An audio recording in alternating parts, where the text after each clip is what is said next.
Good morning, listeners. Welcome once again to our program, Straight Talk. This is a program dedicated mainly to discussing issues or current affairs that are occurring in our country. Today, we will talk about what I would describe as time for action. Guyana has reached a boiling point insofar as the rulings by the Caribbean Court of Justice with respect to the no confidence motion in our country and the consequential orders that were issued arising from the Caribbean Court of Justice. We need action. For too long, this government has been playing what I would describe as hide and seek in respect to its obligations that arose from the ruling of the court. The time has come for Guyanese to take action. Action must be based on the mood, the prevailing mood in our country. What is the prevailing mood in our country? And it is important that we take into consideration the mood of the people, because unless the people are prepared to take action, nothing will happen.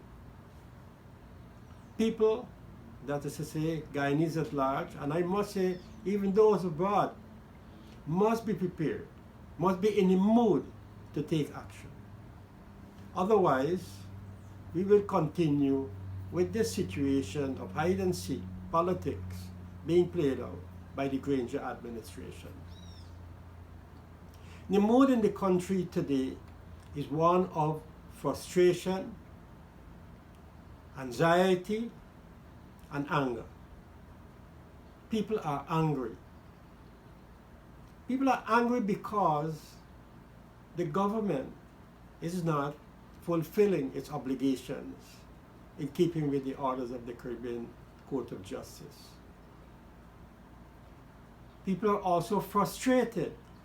They're frustrated because they want an end to the situation that is currently prevailing, which is a wait-and-see situation.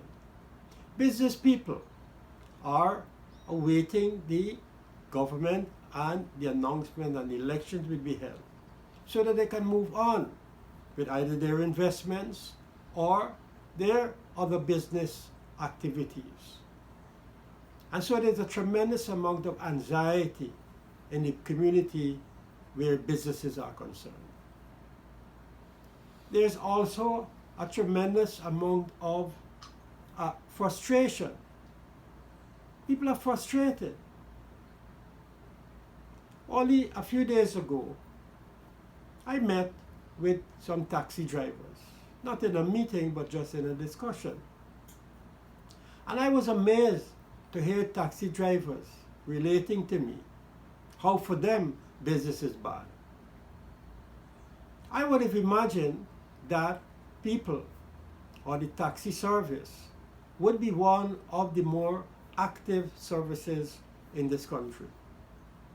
But lo and behold, taxi drivers and even minibus drivers, owners, are complaining about the word that they use very often, the slowness of business.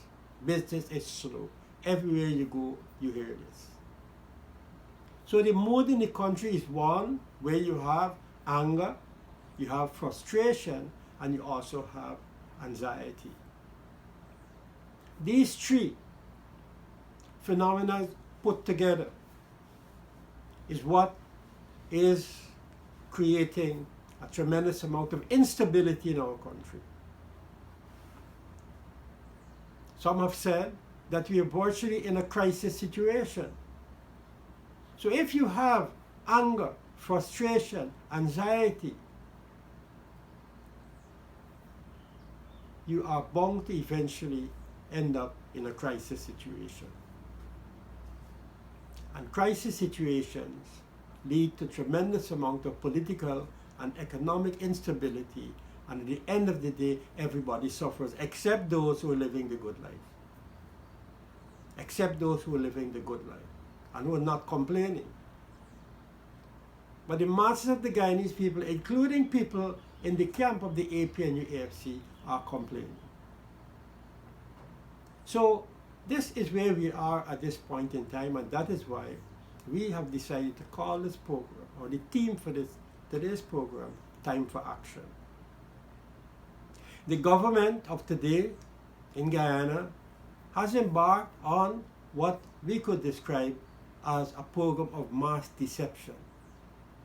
Mass deception meaning to deceive the entire nation into believing that, number one, they are fulfilling the orders of the Caribbean Court of Justice. Number two, that they're committed to free and fair elections. And number three, they want these questions out of the way as quickly as possible. When in fact, their actions are proving to the contrary. Now, the move by the government to get complete control of GECOM through the chairman is a matter that is taking up a tremendous amount of time in this country. It's more or less, to say, a kind of a distraction from the main problems affecting our country, from the main problems affecting the people of Guyana. This question of control of GECOM is also very important, notwithstanding the fact that it is distracting the country away from grappling with major problems. And so, once they get control of GECOM, you get control of the entire electoral process. That is what GECOM is all about. Whoever controls GECOM controls the entire electoral process.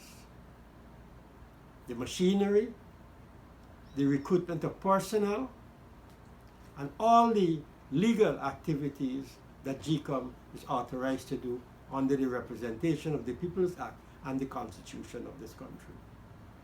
And that is why the government is so desperate in their attempts to take hold of GECOM.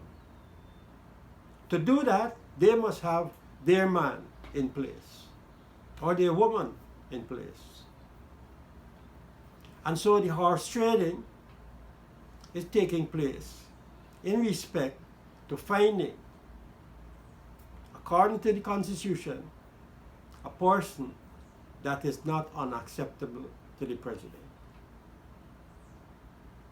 The leader of the opposition has the constitutional responsibility to present a final list. I introduced the word final, but to introduce a list to the president so that he could choose one person from that list. But what the president wants is to choose a person of his choice from that list. And once that is done, it means the whole electoral process is in his hands. And that is precisely what we are struggling to avoid. Control of the entire electoral process by the APNU-AFC. But there's a strategic objective in that in mind. And the strategic objective is to rig the election. That's the bottom line. In fact, everywhere people are talking about that. People are expressing tremendous amount of fears that the government of the day is bent on rigging elections. Because a lot of people are concerned that we have a government or a coalition who intends to stay in power by all means. And this is a very grave situation if it comes to pass. They want to rig the election because they do not want to go back to the parliament, that's assuming that they win by rigged elections, to have a greater majority of seats in the National Assembly. You recall that with a majority of one, and it was because of the majority of one, and Mr. Charandasis Prasad bolting from that camp, that led to the defeat of the government through the no confidence motion. We've had 32 seats they have 33 seats. And so it's a very close competition in the electoral politics in our country. So the objective is to rig the elections and to have more seats in the National Assembly. The big question is, will we as the Guyanese people, both at home and abroad, allow that to happen? And that again is why I said the time now is for action. There's been a lot of talking, and of course we have to talk. There's been negotiations which is currently going on with respect to the speaker, with respect to the chairman of GCOM, and that will go on until it has exhausted its process. But in the meantime, there's nothing stopping anyone or any organization from organizing peaceful protests in order to make their voices heard in the country.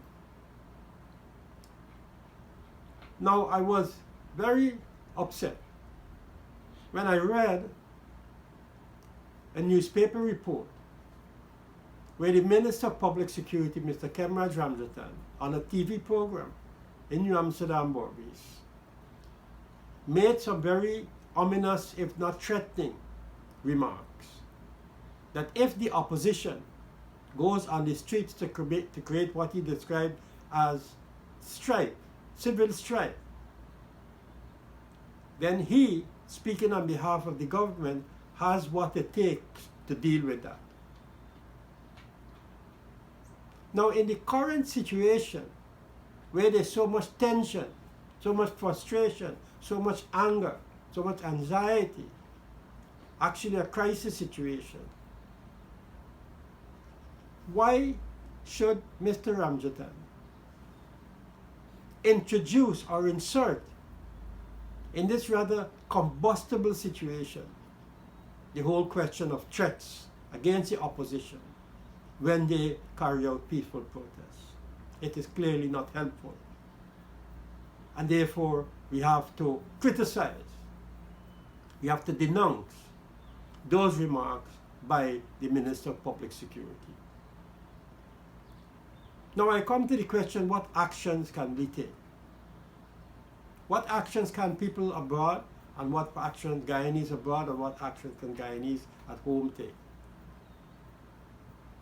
Guyanese abroad must lobby their congressmen and their senators. They must write to them. They must appeal to them, and they must let them know what is the situation in our country.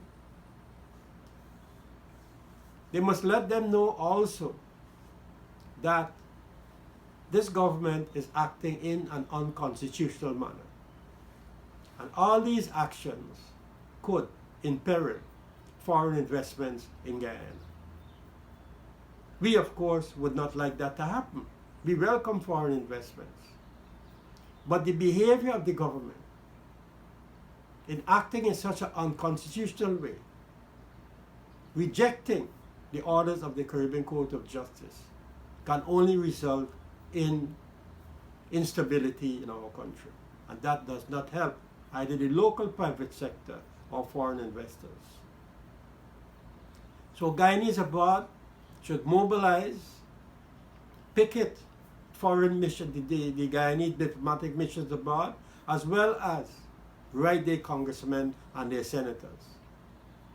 Take whatever actions that is permissible within the constitutional arrangements or within legal arrangements of the country in which they reside. Here in Guyana, unity of action among the political parties, non-governmental organizations, and even civic individuals is becoming increasingly necessary. It's not about who will win. It's not about in whose benefit will this be. The question is, it's for everybody's benefit. Because should this APNU AFC return to government, trust me, as I said before, Guyanese will suck sour. Many of them will kick brick. Jobs are not available, and so many other problems will come before us. So unity at the political level, among the political actors, among the social actors, within the non-governmental organizations and civic individuals are going to be extremely critical in the days and weeks ahead. I was very pleased to see a full-page ad by Mr. Christopher Ram stating that he will not be participating in the house-to-house registration for a number of reasons which he listed. And he's calling upon his Guyanese brothers and sisters to take into account why he will not be participating in the house-to-house registration, which he described as an illegal act on the part of GECOM, because GECOM should not be proceeding with house-to-house registration based on the ruling of the CCJ. The Caribbean Court of Justice has told GECOM that they have 3 months to hold an elections. How can an election be held in 3 months when house-to-house registration takes more than a year?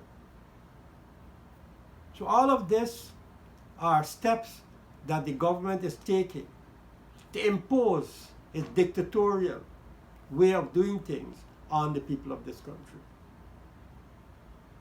So I commend Mr. Ram for the ad and the step that he has taken as an individual, and I would wish and hope that other Guyanese would pay attention to what he has called upon them to do. We welcome also the statements made by what is described as the A, B, C, and E countries. That is to say, the American, British, Canadian, and European Union countries. They have issued statements calling upon all parties, but we know when they say all parties, they're referring mainly to the governing party, which has the main responsibility to which the CCJ has directed its orders to uphold the orders of the CCJ.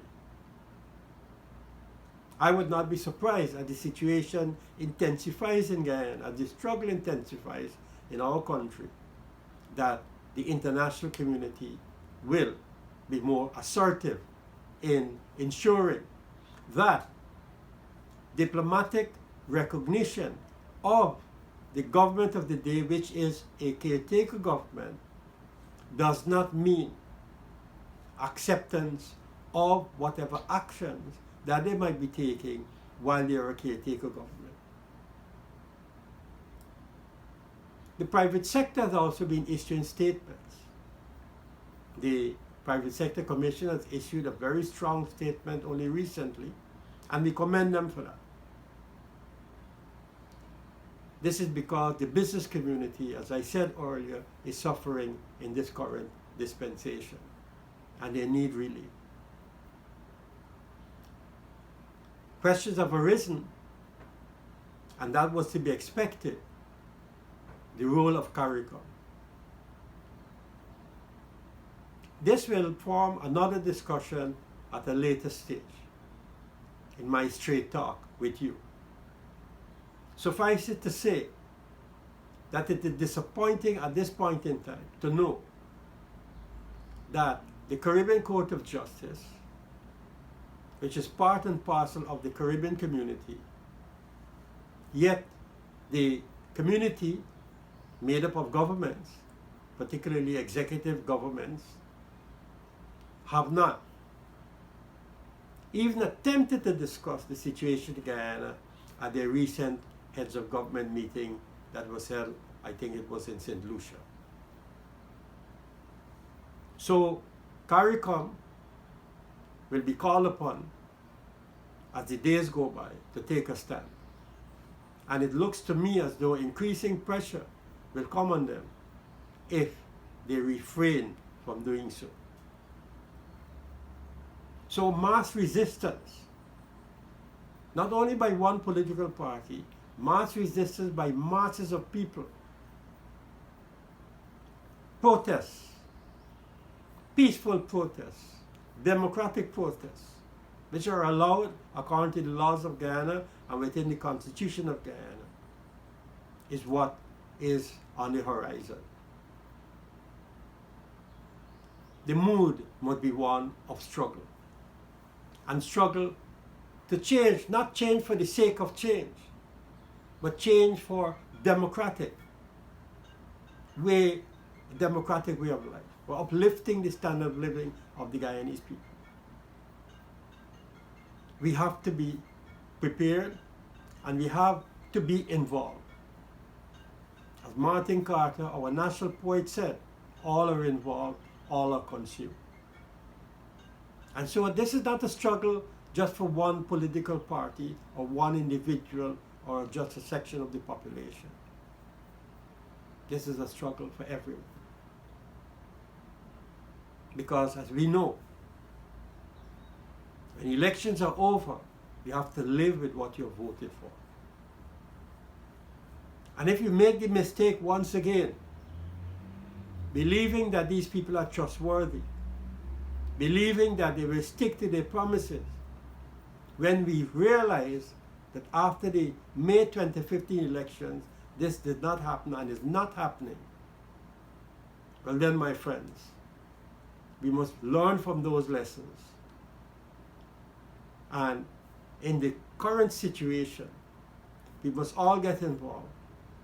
Join protests, join calls, listen to discussions, and be part and parcel of the general mass struggle to take back our country and to place it on a democratic and peaceful path to development. I wish to thank you for listening, and I look forward to being with you once again in the following week. Thank you and goodbye.